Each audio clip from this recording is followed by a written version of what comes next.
Yo! What's up, people? Peter Gilmore here for a late night video right here on Killer Demon 669. Thank you all for watching this video. Make sure you like this video. Hit that subscribe button down below.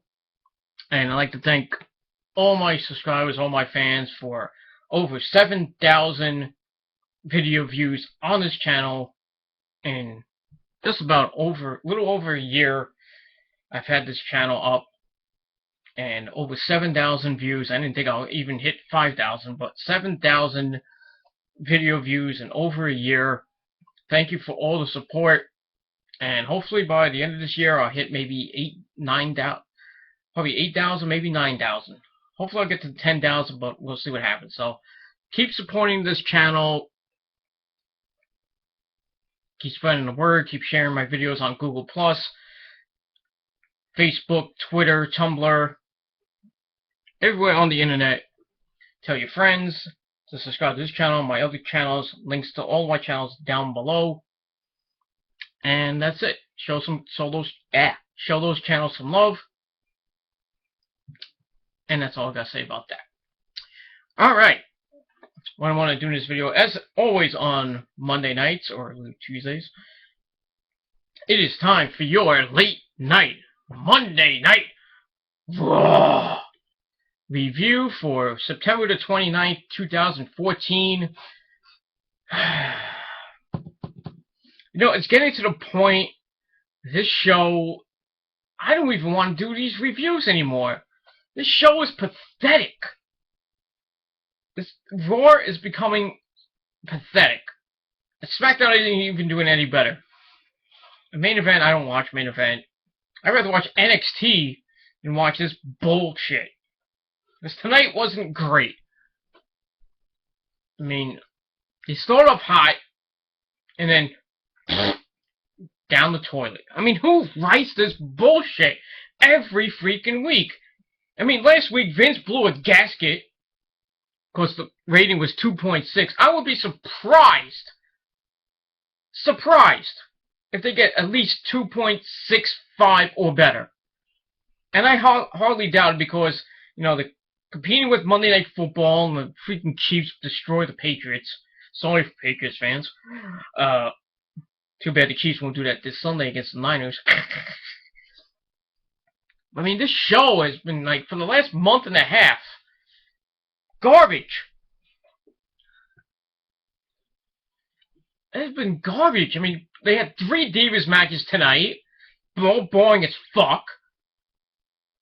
Then you have Hornswoggle. Well, I'll get to that in a little bit. Man, I have so much to say about this fucking show. It's just horrible. We start off with some clips shown from last week where Dean Ambrose and John Cena went after Seth Rollins and the Authority. Then we see Dean Ambrose get locked into a room. And then we see Cena versus Orton at the end of last week's Raw. And the aftermath where Seth and Kane came in to beat up Cena, causing a DQ. And, you know, they were going to put Cena through the cinder blocks, but Dean Ambrose was under the box the whole time.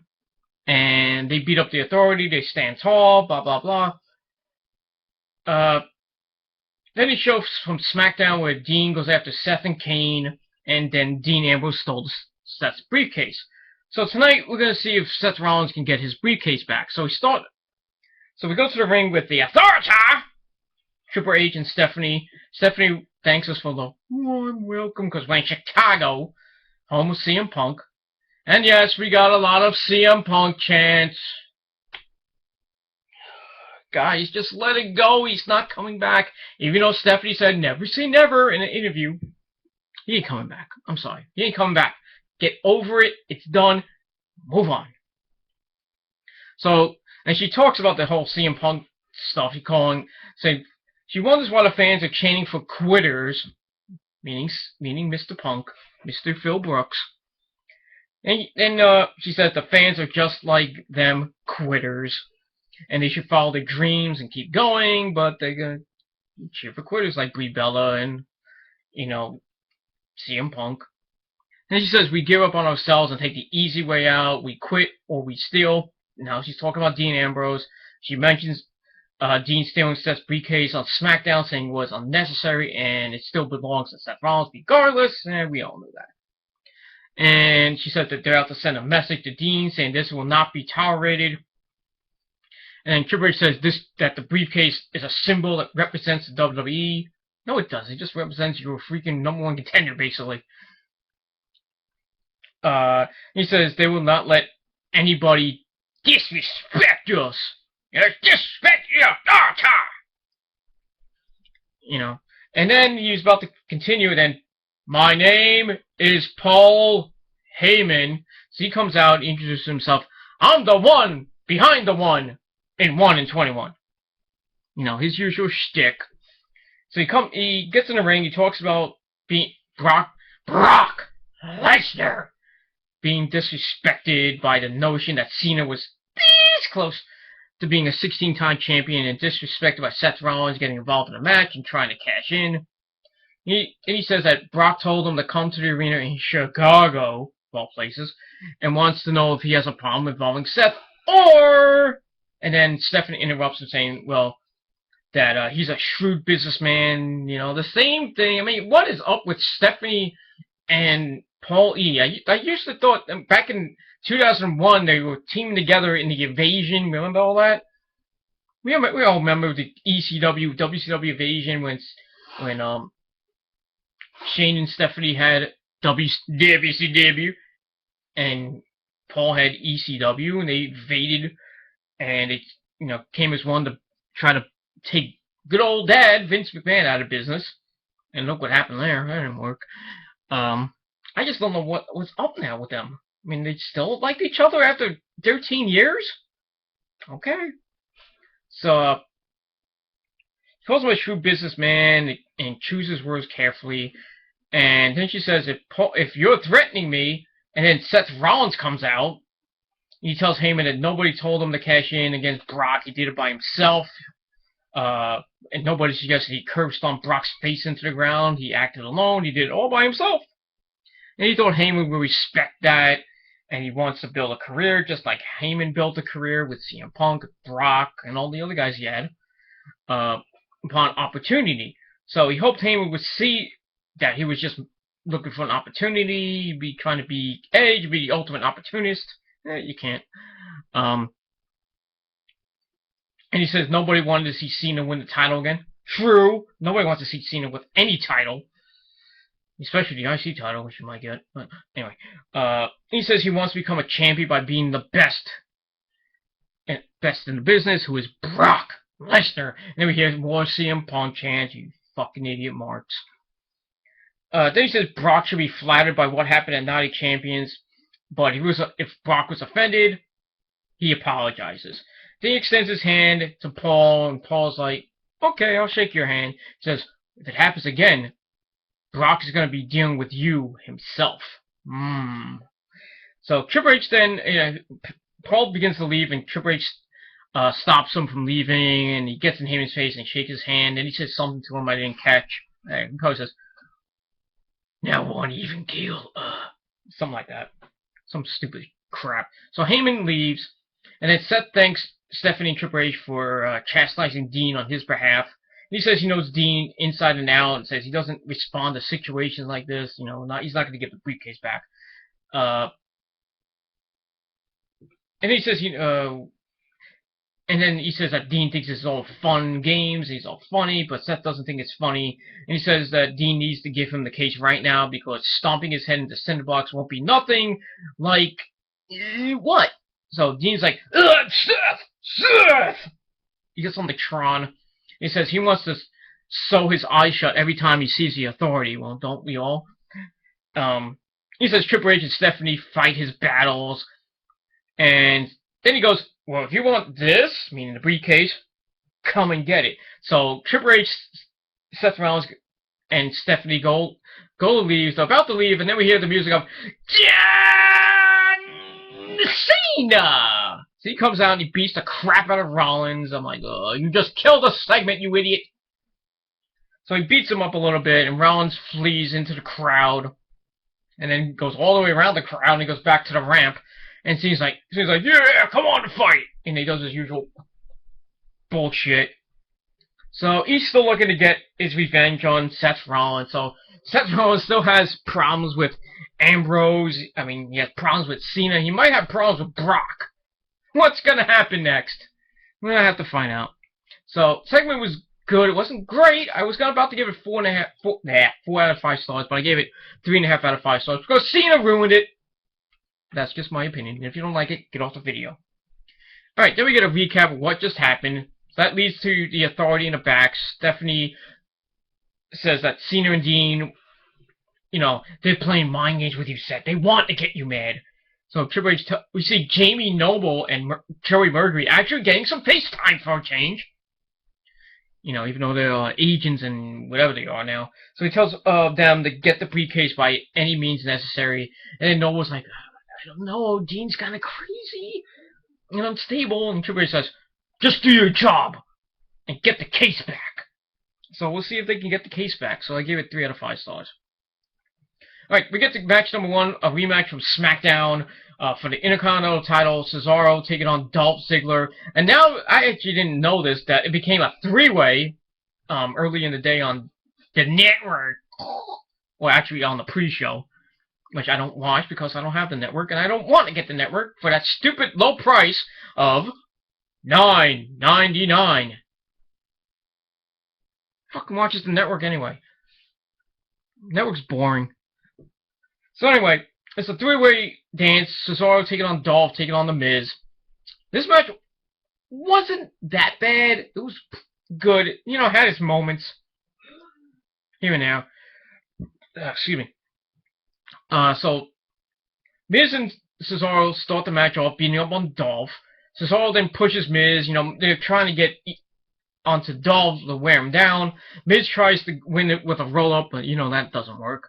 Cesaro came back. He teases the giant swing of doom on Dolph, and Miz stopped it. He got a near fall. And then Dolph fought back on Miz. Miz came back, tried to go for the Miz of Oz, but Dolph countered it. Cesaro hits a backbreaker on the Miz for a 2. And then Dolph hits a drop kick from behind on Cesaro as he was press slamming the Miz. And then it got funny. It was kind of getting, you know, pretty good as all the men tried for roll-ups, and everybody's kind of 1, 2, 1, 2, 1, 2, 1, 2. Everybody's doing exercises, you know. So it was getting pretty good. Then Dolph hits a double DDT out of nowhere on both men, which was freaking nice. He starts getting momentum. Then he hits a neckbreaker DDT combination on the heels, and that was pretty good. And then Damien Mizdow tries to get involved. Dolph takes him out with a baseball slide to the outside. He tries with a famed asser, but Miz counted out of it. Dolph, that's in Boston language. Dolph counters into a roll-up for 2. Miz, you know, counted it into the figure 4, but Dolph counters, sending him into Cesaro. Then Cesaro came back, taking out both men. He tries for a roll-up, but Dolph knocks them out. Miz gets knocked in the lower region, the nuts. Then Dolph tries a figure 4, but on the Miz, but Cesaro jumps up and stomps Dolph in the stomach. He misses a charge in the corner. Miz goes up top, looks for, I guess, an axe handle smash, but Cesaro's like, no, you not do that! Tiger uppercut! So he looks for the pin. It looks like he was about to win the title, but Dolph comes in, hits a super kick right on the mush of Cesaro. Then he pins the Miz to retain. So Dolph retains. You know, I like how my good friend Chris Michaels, HDTV, by the way, subscribe to his channel, said that the IC title doesn't mean anything anymore because now Dolph had it and Miz had it. You know, I kind of agree because the IC title is going nowhere right now. You know, I mean, who's next for Dolph Ziggler? You know, I read something that Bray Wyatt might be having a feud with Dolph Ziggler. Why, I don't know. You know, I'd rather have Bray Wyatt in the world title division. You know, have Brock face Bray Wyatt. I think those promos would be pretty weird and intense, but you know, that's just me. But what are you gonna do? So I gave the match 3.25 out of 5 stars. There we see Jamie Noble and Joey Mercury looking for Dean Ambrose. They run into the Rosebuds, and then Big E. I think we saw the new faction, the Super Friends, whatever the fuck they called.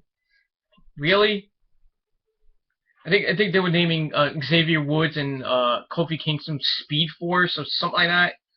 Yeah, taking a page out of Strike Force. Fuck you, Vince, you fucking idiot. You senile old bastard. You're killing your company, Vince. You're killing it. Into the ground. That's why TNA and RH are going to be kicking your ass and Global Force Wrestling in 2015. And I will talk about Global Force Wrestling probably in another video later this week, because they got some big news today with Jeff Jarrett concerning New Japan and a certain date in January. I'll just leave it at that. Just in January 2015, and that's it. And Global Force Wrestling and New Japan, that's it. So where was I? Okay, so they run into Big E, Xavier Woods, blah blah blah. Then they run into the big great Khali. You know how Khali is. Yoga Flame. Then they ask him if they've seen Ambrose. Khali says some stupid thing. He's like, "Who is Dean Ambrose? Would you like a squishy?" Ugh. This segment was stupid. I mean, what was the point? I mean, I know they're looking for Ambrose, but why do you run into the Rosebuds, a bunch of freaks and a loser, with a bunny, and then you get into this stupid, crappy faction with Xavier Woods, Kofi Kingston, and Big E, who are going to be future endeavored soon. Just saying, because, I mean, that faction is not going to go anywhere. A bunch of mid-carders who fucking suck. That's it. So, Noble and Joey Mercury leave. They're still looking for Ambrose, so I gave the segment 2 out of 5 stars. Then we get a creepy vignette from the Wyatt family on the screen. Bray Wyatt looks like he's apparently set Luke Harper free, because Luke Harper's like, "I fixed myself together, and you're all doomed! Doomed!" So, I guess Luke Harper's getting him, I don't know what happened. Maybe Bray Wyatt, knocked some sense into the big guy. I mean, he's a great wrestler, no doubt about it. I mean, I thought they were going to do something with Eric Rowan, but because he's kind of like the weak link of the Wyatts, in my opinion. Why didn't you do something with Rowan? But we'll see what happens with this whole thing, with Luke Harper coming up. Maybe we'll win the title. I don't, not the World title. I mean a title. Maybe the US or the IC belt, which wouldn't be that bad. All right, so I give that 3 out of 5 stars. Then we see the Authority with Jamie Noble and Joey Mercury. They come into the Authority office, and both men said they can't find Ambrose, though he's still in the arena, idiots. And Stephanie looks at Jamie Noble and he says, "You got some mustard on your lip. Were you eating a hot dog while looking for him?" That was pretty funny. And she scolds him, and then she says, "If you don't find Ambrose now, you're fired." So they leave, and then Miz and Damien Sandow come in, all pissed off about the whole three-way match, saying, "Oh, we should have got a one-on-one rematch," and all this stuff. They're complaining, and Triple H just standing up. "You're funny." And it says that, "That's what you're here for. You're here to make me laugh." And then he makes a match with Damien Sandow taking on Sheamus for later on. Nobody cares. Then he bashes the Miz for barging in and says, "If you do that again, you're going to be on the unemployment line." So, do you understand this big proboscis news? I'm the game. So I was like, whoa, those fighting words. So, okay, segment, I gave it 3 out of 5 stars. Let's check my time, okay. Alright, then we get to our, finally, actually, I put that as match number 1, but it's match number 2. Oops. Alright, we got the match number 2, Divas Action, Layla taking on Rosa Mendes, and Rosa Mendes had Natalya and Tyson Kidd at ringside, and they were arguing back and forth the whole match because of what happened on Total Divas, and nobody gives a shit. And Layla had her best friend, Summer Rae. I think they're classic lesbians. But anyway, this match was boring as freaking fuck. You know, like I said, Natalya and Tyson are arguing at ringside. Tyson has his Beats by Dr. Dre headphones on. He must have been texting some other chick, and Natalya's all pissed off. And, basically, Layla squashed Rosa. Rosa got a little bit of offense in. Her hair extension came out at one point. Botchamania! So, that was kind of funny. Then, you know, Layla sends her out of the ring, and then they all go at it, you know, and then Tyson Kidd's like playing with his phone. And then Rosa gets, you know, makes a little bit of a comeback. She gets on the second rope. Oh, she gets sent into the ropes. She can get on it. I think Layla was trying to send her into the ropes, and then Rosa just went bleh! Rosa's not a great wrestler. I mean, she's good to look at, but not a great wrestler. Then Layla hits the layout for the win. A boring freaking match. I gave it 1 out of 5 stars. Boring. So we see Dean Ambrose coming towards the ring with a bag and a Money in the Bank briefcase. So he goes to the ring. He takes out a table and he sets up the table. He has the Money in the Bank briefcase on the table along with the duffel bag. And he says that he was at the concession stand the whole time eating a hot dog. And, you know, Jamie Noble and Mercury just passed him and he was waving to him. So he says he hates how the Authority runs their merchandise stand. He says, well, I'm going to have one of my own, a merchandise sale, and everything is half off and free or whatever. You know. Then he opens the duffel bag. We see a bunch of merchandise from different wrestlers, some shirts, you know, like Cena shirts, some Orton shirts, Sheamus shirts, whatever. And he says everything on sale. Says the case is priceless and mentions that Seth has some personal items in there. He says, well, I won't give you, I'm not going to give Seth the case because he loves the inexpensive things in life. Then he says, who wants this shirt for $1? And then everybody's like, yeah, I want the shirt for $1. I don't want it for $19.99. I would love a shirt for $1. Huh. Then he says, I'm going to sell the Sheamus shirts. That's not fast. Excuse me. For 25 cents. That's how bad Sheamus' merchandise is. 25 cents. Boy, fella, I'm not 25 cents. I'm a lucky nut. No, whatever. So, then we see Joey Mercury and Jamie Noble come out, and they demand to get the briefcase, and then Dean says, wow, they sent the Cruiserweight division out after me. That was a low blow. Because Jamie Noble was a Cruiserweight champion at one time. And I think he was a Hardcore champion at one time, too. But whatever. And then, Noble and Mercury want Dean to give them the case, but Dean's like, I'm not going to throw you the case. That'd be too easy. He says, don't intimidate me. So, then he dares him to get in the ring and take the case from him. So, Noble and Mercury, like, backing away. And they leave the ring. Then he takes the duffel bag, starts throwing the freaking shirts into the stands for all the fans to get for free. So that was pretty good. And he gives some lucky fan the duffel bag. I'm like, what's he going to use that for?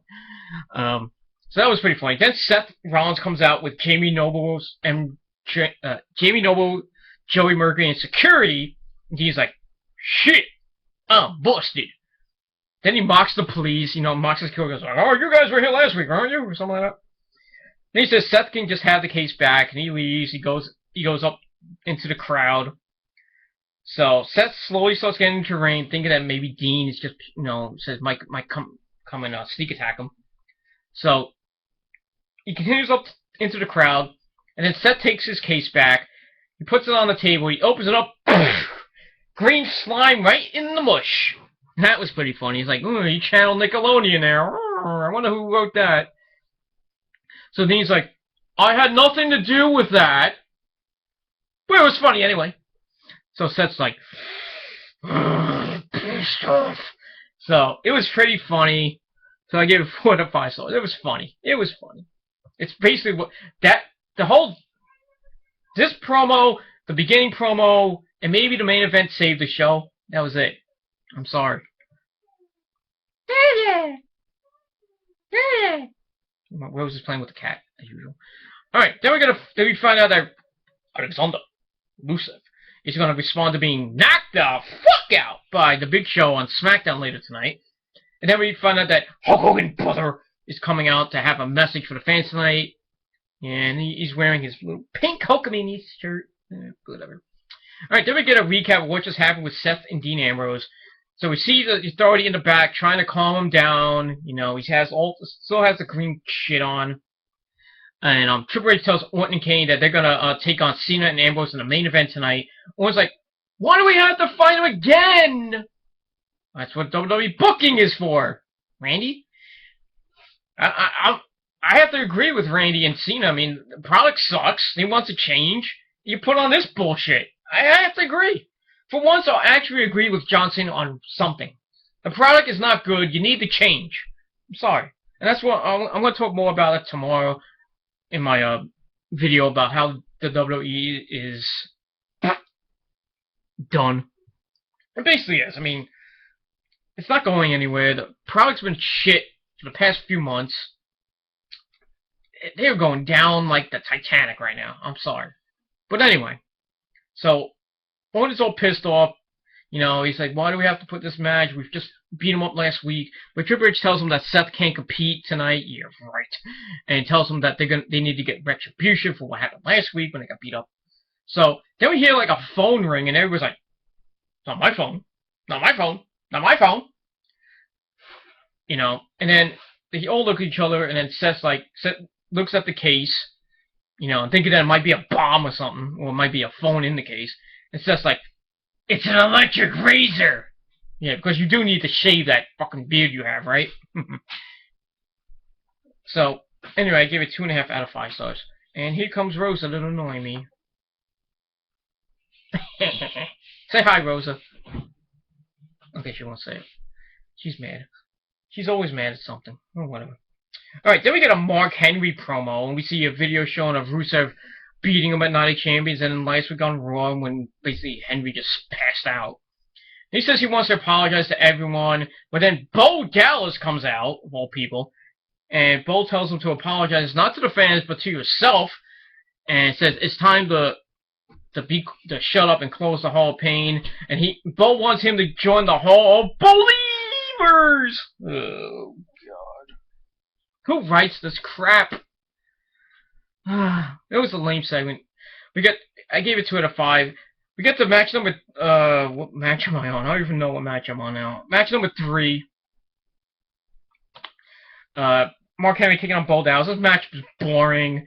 Henry was beating up Bo Dallas to start. He misses a splash off the top rope, off the middle rope, as Bo moved. And then Bo hits the Bulldog for the shocking win. And that was basically it. So, I mean, the whole thing I gave 2 out of 5 stars. It was just like...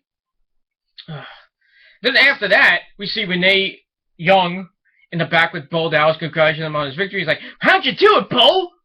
Easy. I just pinned the guy. You know?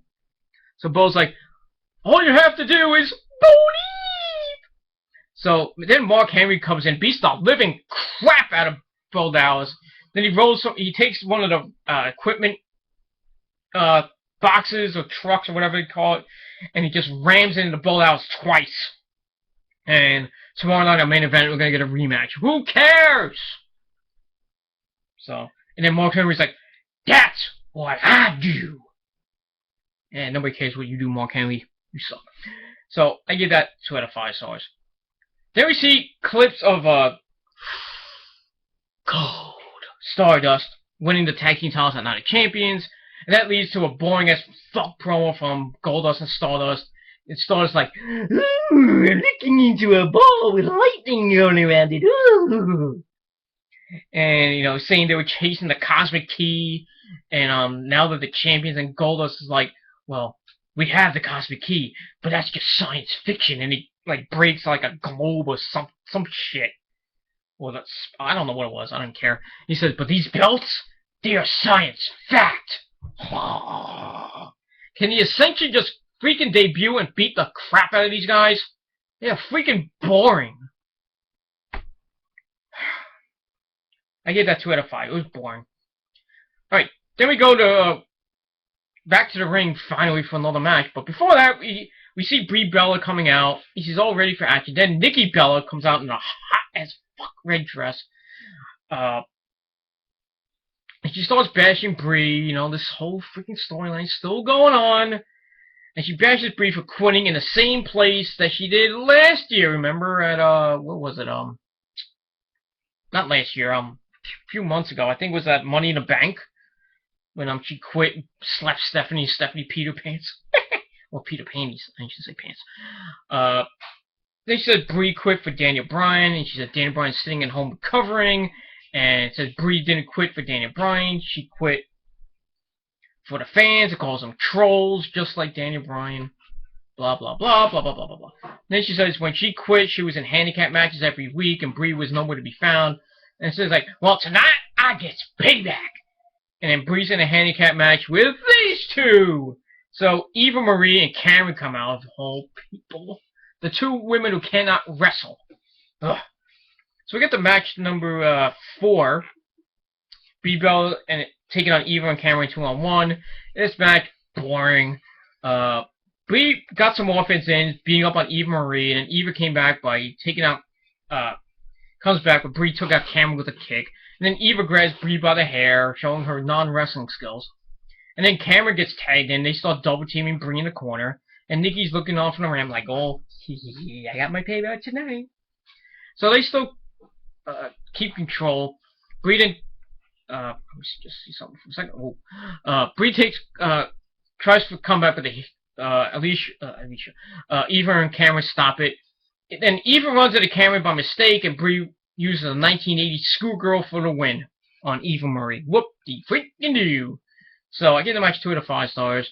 And then afterwards, Brie and the fans do the yes, yes, yes chant as Nikki leaves all pissed off.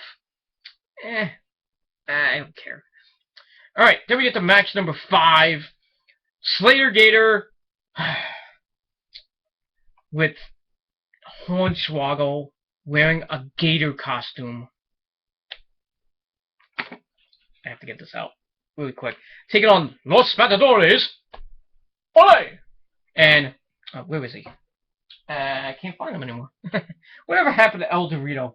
I forgot my doll. Oh, he's over there. I'm not gonna even get him. I'm not gonna worry about him. He's chilling. So they're taking on them. And then we see Adam Rose, the Rosebuds, and the Bunny at ringside doing some commentary. This match was lame. Horrible. PG, well, not even PG. G-era Disney bullshit. You know, it was just boring. Titus, started out. Then Fernando gets the hot tag to Diego, and he take out Heath Slater. And then Fernando goes up top, but Hornswoggle and El Dorito start going at it in the ring, and, Hornswoggle goes like this. And then it was just stupid. I was like, what the fuck is this? And then Slater takes Fernando down off the top rope, and he gets the pin. What? What? And then, that was it. I gave the match 1 out of 5. I should have gave it a dud, but, So afterwards, they beat up El Dorito in the ring. Hornswoggle does his best Luke Harper impersonation, doing the gator roll. No pun intended. Then Adam and the Bunny get all pissed off. They come in for the save. Titus gets sent over the top rope. And then Los Matadores hit Fear the Bull on Heath Slater, their finisher. Then the Bunny comes on. He shakes his little small wiener or whatever he does, his little tail, and he does a splash off the top rope. And the Rosebuds then dance, and that's basically it. So I wouldn't be surprised if it was Justin Gabriel in the bunny suit again, because they've been revolving who's in the bunny suit. 1 week was Sami Zayn, last week was Justin Gabriel. This week, who gives a fuck? It was boring and lame. I can't wait till these guys are all future endeavored. I can't. I cannot. So that was lame. Alright, after that debacle, we see Alexander Rusev. Rusev smash Lana pussy. So Lana and him go to the ring, and Lana's like, tells her fans to shut up. And then she's like, blah blah blah blah blah Vladimir Putin, blah blah blah. She talks in Russian. I'm like, okay, I don't understand this. And then we see a video showing the rapid decline in rapid decline in American history, whatever that meant. Then we see Rusev showing his superiority over the Big Show. But then Big Show, shows his superiority by knocking Rusev out. And then Lana says Show tried to intimidate an innocent, and where's the big slow? So he comes out, and he says it was good how Lana twists the facts all around, and says Lana loves to talk about how Russia and Vladimir Putin is, and Show says that he and the fans think it's a bunch of bullcrap, so we get some USA chants. I don't know why these two are feuding now. He says you can't handle the truth. And then they show a video from Main Event where him and Big Show talk and says that it was his fault for giving him a pep talk last week. And he promised Henry that he was going to knock out Rusev, which he did. We saw that from SmackDown. And then Big Show laughs, but Rusev actually speaks some English for once. He says, I'm going to ram my fist down your throat and rip out your guts. And I will fight him, and then I will kick you in the groin. You pitiful American. So I was like, okay. And then I will break every bone in your body, because I am Alexander Rusev. So, so he starts speaking in Bulgarian, Russian, whatever, but Big Show's like, we speak English here. So then he says he's going to go to the ring and knock out the right Russian. Oh, you're such a racist, Big Show. And then, Rusev and Lana leave the ring, and then Show rips down the Russian flag. Oh boy. That's gonna piss off a lot of Russians. So Rusev and Lana all pissed off, and then Rusev looks to attack, but Big Show's like, oh, come on. And then Rusev tries again. Stupid move by him, but Big Show sends him out of the ring. That's it. So, next week on Raw, we're gonna get Rusev versus Big Show, and I hope Rusev beats the shit out of him. That's it. So it was an okay segment. I gave it 3.25 out of 5 stars. Alright, then we get another recap of the Dean, Ambrose, Seth Rollins segment to start the night with Cena attack Seth. Then we see Dean giving the case back to Seth, but what happened? Seth got slimed. And then that leads to a interview with Renee Young and John Cena. So she asks him about teaming up with Dean against Kane and Orton in the main event. Cena's like, I love Chicago. The fans are booing his ass as usual. He says the fans are unstable because the fans chanted for Dean Ambrose. And he says he's glad he's fighting with him rather than against him. And he says they both have the same agenda, being Seth Rollins. And then Dean just walks in from behind, and Cena's like, oh, would you like to say something about the match? And Dean's like, no, not really. You're just making it boring anyway. He says, and then he says after tonight, Rollins is his. And then Cena says, if Rollins shows up before, during, or after the match, he's going to get beat up. Then Dean tells Cena that nobody takes food off my plate. Not even you. So like, I know they're building up Cena versus Ambrose eventually. This whole stupid idea that Cena's going to face Ambrose in a Hell in a Cell match. And the winner gets to face Seth Rollins in a Hell in a Cell match. And the loser faces Randy Orton in a Hell in a Cell match. Can you say overkill? So I give the whole thing 3 out of 5 stars. Alright, after that we see AJ Lee come out to the ring for action, and we get more CM Punk chants because they're in Chicago. And CM Punk is AJ Lee's husband, all that stuff. So she comes out to the ring for action, then Paige comes out, and she says that when she first started she couldn't see and something about showing people her arrogance and all this crap. Then she says, well, AJ, your opponent tonight is my new best friend, Alicia Fox. Oh, boy. So we got to match number 6. So AJ taking on Alicia Fox. This is, typical diva bullshit. Paige stays at ringside. Alicia started off strong. AJ came back and took her down. She hits a 6 spin kick. And Alicia rolls to the outside with Paige consoles her. Then AJ hits a dive onto both of them. And then, if I was looking at it really close, and AJ looked like she hit really hard on the floor, and she was down for a while. Then she gets up and he's like, oh, look at me! I was like, okay. And then Paige tried to get involved, but Alicia hits AJ in the back with a scissors kick, gets the win. It's almost like you should get a Diva title shot, and nobody cares. So I gave it 2 out of 5 stars. I didn't like the ending. It was just boring. Afterwards, Alicia had some Mountain Dew soda cans. I thought they were going to pour it on AJ, but Paige had AJ, she held AJ up for Alicia to do something, but AJ kicks Alicia in the gut, then Paige, knocks her down from behind, then she hits the Rampage, and that was it. So, I know that they're having, hopefully, one more match at Hell in a Cell. Just end this feud and get AJ fight somebody else, please. Boring. Alright, after that we see the same Wyatt promo from earlier talking about Luke Harper being fixed. Alright, then we get to match number 7. Sheamus taking on Damien Mizdow. The Miz joins commentary. This match was... Sheamus started off in control. Damien Mizdow came... he had some offense. And he looks for a move, but Sheamus came back strong. Hits a knee in the corner. Then he hits the... No, not the bro kick. The clubbing blows on the ropes 10 times. Miz then comes over to hit and helps his stunt double out a little bit. And then Sheamus throws Damien into the Miz. And then Sheamus comes back, hits the bro kick for the win. And the match lasts about 5 to 6 minutes. Boring. So I gave it 2.5 out of 5 stars. It was just what it was. Alright, then we see a Sting vignette promo hyping his DVD, The Best of Sting, which you all should get. I might get it later on. I don't know. Alright. Then we get a promo from Hulk Hogan, brother, and he talks about that Hulkamania's been running long, brother, for over 30 years, brother. I still have this receding hairline. No. He says he had some special moments in his career, especially in Chi-Town, Cheap Heat.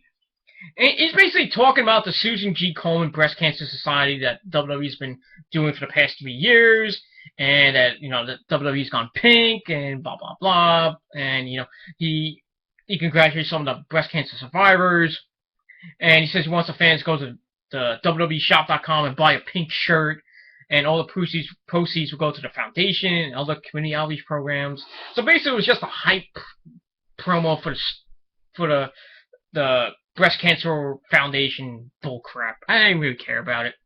Didn't care. He says, "What you gonna do when the WWE and Coleman Mania run wild on you?" So I gave it 3 out of 5. It was pointless. I could have done it, somewhere else. They didn't need Hogan tonight. Really didn't. Alright, after that we see Kane and Orton talk about their match. Orton says that they both don't care about the briefcase. And Kane's like, well, I'm supposed to be the director of operations, but all I'm doing is putting out Seth Rollins' fires. And they talk some more. Stephanie comes in and says, well, you guys are going to do your job. Yeah, do your job. And then says the Authority's like a family. They stick together. And she mentions Seth being embarrassed by Ambrose early in the night. And says Seth would love to be out there, but he can't. Why? So Seth says that they need to stand united and tells them to shut the fans up. And she says Orton has gone soft. And Kane is just a sellout and a shell of what he once was. And then Kane's like, what? He questions Stephanie, but she tells him, am I really a sellout? And Steph's like, does it really matter? So I gave it 3 out of 5 stars. Then we found out Big Show is taking on Rusev next week, and we're going to get an update about Roman Reigns. Ooh, interesting. Alright, then we get to the main event. Orton and Ambrose taking on Kane and Cena. Kane and Orton, excuse me. This match is okay. Basically, like a carbon copy from last week. Seth Rollins came in for the DQ finish after Dean Ambrose hit Orton with the Dirty Deeds. So match I gave 3 out of 5 stars. Afterwards, they attack Cena and Orton, but then Dean sends Kane and Seth to the outside. He flies onto them, onto Orton as Rollins moved, and then Dean and Cena kind of cornered Seth Rollins and he started beating him up a little bit. But Randy Orton saved him. Cena then throws him out to the ring, and then he beats up Seth some more. And then Dean and Cena, trying to get at Seth, and Cena's pushing Dean, Dean's pushing Cena. It was just a big clusterfuck. And then Dean gets mad and sends Cena to the outside. I'm like, yay! So Dean takes the briefcase, looks to hit Seth with it, but Randy Orton comes in, hits a wicked RKO. And then Kane knocks Cena out with a right hand on the outside. He hits a chokeslam to Dean Ambrose. And then Seth Rollins hits a curb stomp on the briefcase.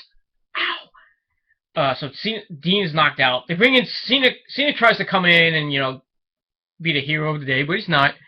And then Orton hits him with an RKO. Kane hits a chokeslam, and then he gets the same thing from Seth Rollins. Curb stomp on the case, and the Authority stands tall to end Raw. So the Aftermath was okay. I gave it 3.5 out of 5 stars. But this Raw, that didn't really save Raw from a shit fest. And that was it. It was just boring, same old bullshit. And that's it. That's it. So I gave Raw 5.5 out of 10 stars. What did you guys think of Raw? Let me know in the comments down below. You can do a video reply if you wish. Make sure to subscribe to this channel. My other channels down below. And that's pretty much it. Share this video all over the internet. Smash that like button to death. And that's basically it. So, this long video is finally being taken care of. It's done. And that's it. So, I'll be back tomorrow with another video on DMetalGod669. Gilmore Chronicles 86 coming on Thursday. I'll be talking about the Major League Baseball season 2014 in review. Maybe talk about a little bit about the playoffs, the Mets, my usual Mets rant about that. And, talk about the Yankees and Derek Jeter, number 2. His retirement, thank God, from baseball. That's basically it. And that's it. So, stay tuned for that. But for now, I'm Peter Gilmore. I'm going to bed because I got work tomorrow. What else is new? So, that's pretty much it. So, thank you all for watching this long video. And if you don't like it, get the fuck off my channel. Mark Pearson. And everybody else. If you don't like it, get the fuck off. I don't need your pity. So, that's it. I'm Peter Gilmore signing off. Peace out. Rock on. We'll see you guys next time. Peace.